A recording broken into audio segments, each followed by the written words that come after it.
What is vibing? This is Vish, and today I'll be responding to Sadhguru's video on 4 tips to live a spectacular life.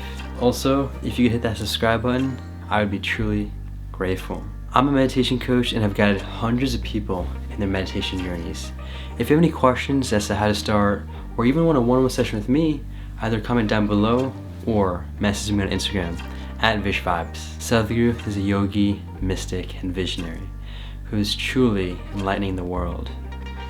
He is not only conducting spiritual expeditions, but also environmental and even social ones. This includes planting the most trees in the day, also includes the Rally for the Rivers project. He is truly an inspiration for all of us. I've also learned so much from him, and he has had a huge, profound impact on the spiritual journey of me.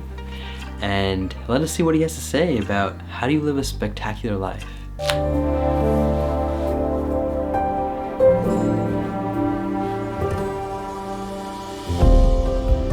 Fall in love. Love is not an instrument of convenience. Wow. It is a process of self-annihilation. Are you ready, in some way, to fall apart? You know, falling in love, it means something of you should fall. So, we need to understand this. If something larger than yourself need to happen to you, what you have made yourself to be, that is your creation, should fall apart. Only then something of the Creator's creation will touch you. To be in love means just that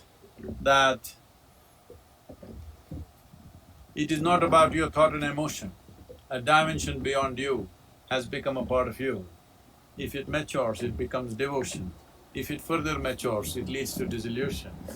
So, may you be blessed with this possibility that something beyond you happens to you. Wow, that was a beautiful tip 1. I interpreted this as the fall of the ego. Essentially, as we grow older, we tend to be very morphed with what society says and its values and all these other things, and it leads to a form of attachment, almost like an identification with these values, and we lose sense of the true I. And so by falling, to me it seems like he's referring to letting go of that ego and just being I. Learn to ride the waves of life. Life is a fabulous phenomenon, but one who knows how to ride it, one who knows how to ride a wave. You can see how fantastic and fabulous it is. One who does not learn how to ride it will get crushed by it, threatened by it. A really good wave rider, his dream would be a tsunami. What everybody thinks is great danger, he would like to ride that. So it is just a question of skill and competence. This is what spiritual sadhana is about. Spirituality is not a disability, it's a tremendous empowerment. If you do the right amount of work with yourself, you can ride any wave of life, in whichever form it comes. It is my wish and my blessing. Every one of you should become wave riders. Whatever life throws at you, you should be able to ride it and know the joy of living, because this is a limited amount of time. And chain yourself from anger. Anger is not action, it's just a reaction.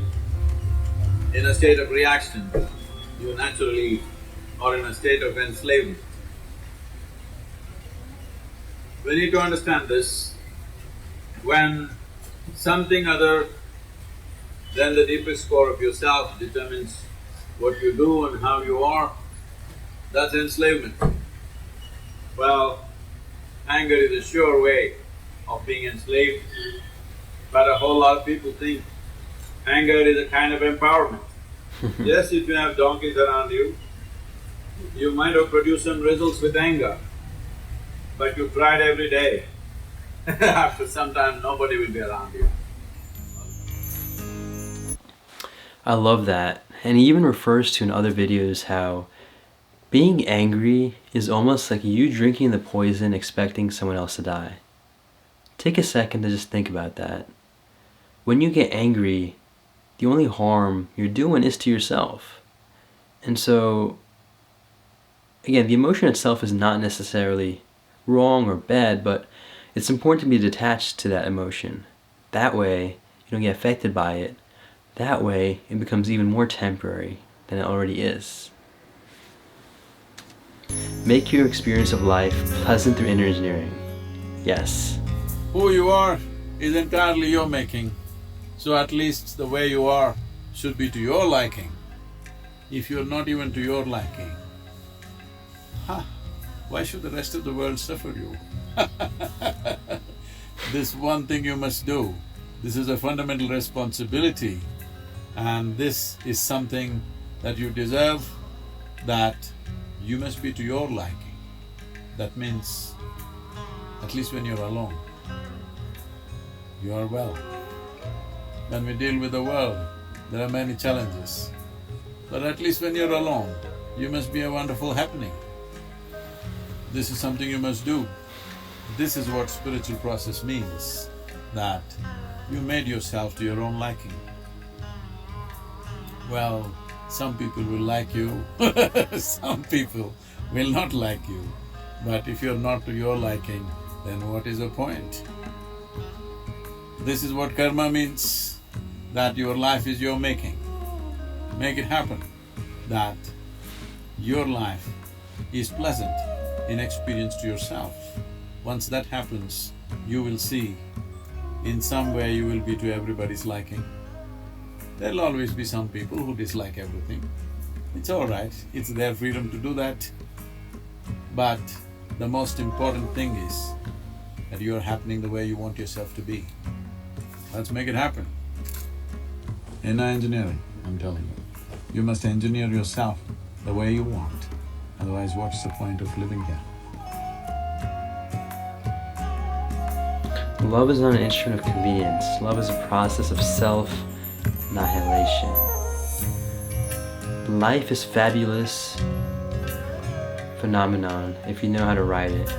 Sadhana empowers you. Anger is not an action, it is a reaction, yes. A state of reaction is a state of enslavement. Who you are is your making. Once you understand this, at least you must make yourself to your own liking. Wow. Those 4 tips were beautiful. To me, it seemed like the recurring theme amongst these tips was really just the idea of engineering yourself, which would help you destroy the ego that he refers to at the end. And all these other terms, whether it's love, affection, gratitude, these are all terms and phrases that just are side effects of being conscious. Striving towards consciousness will naturally allow you and enable you towards these other facets of life. Just by being aware and tapping in to your true inner self, you will start to naturally connect with everything around you, because you and what is inside you is the same that everyone has inside them. As I've heard from other spiritual teachers in the past, we are not humans living a life, but we are consciousness, or life, living itself in the form of expressions as humans. It's a beautiful realization when it hits you, and it has definitely hit me. It has really shown and taught me how we are all connected, and as a result, we are one. We must naturally love each other. It is not a question of this liking and that liking. No, we're literally just one, so we ought to love ourselves and those around us, because they are us. I would definitely recommend a tool that he has taught and recommended in many other videos, which is the inner engineering tool. I will have to say, people do get confused at times because he tends to just give you directions and no real answers as to what to do and how to go about it. That is why inner engineering. It is a program that is taught online right now due to COVID, and I would highly recommend it. I took it about a couple months ago, and after that, recently got initiated into Shamavi Mahamudra, which is a very powerful meditation. These are tools that will truly help you engineer yourself. As I think Gandhi said, be the change you want to see in the world. Once you learn, as Sadhguru said, to engineer yourself and this, you will be able to do anything in the world. You will stop complaining and putting other people at blame for what you do and what you could have done. As Sadhguru says again, and I'm obviously quoting him a lot because I've learned so much from him, if you cannot do what you cannot do, that is okay, and it's alright. However, if you cannot do what you can do, or you have potential for, that is a tragedy, as he says. And we must not let that happen. Let us all unlock this together. Thank you so much for watching this response. I appreciate you taking the time. Take this joyfully, make it a great day, stay conscious.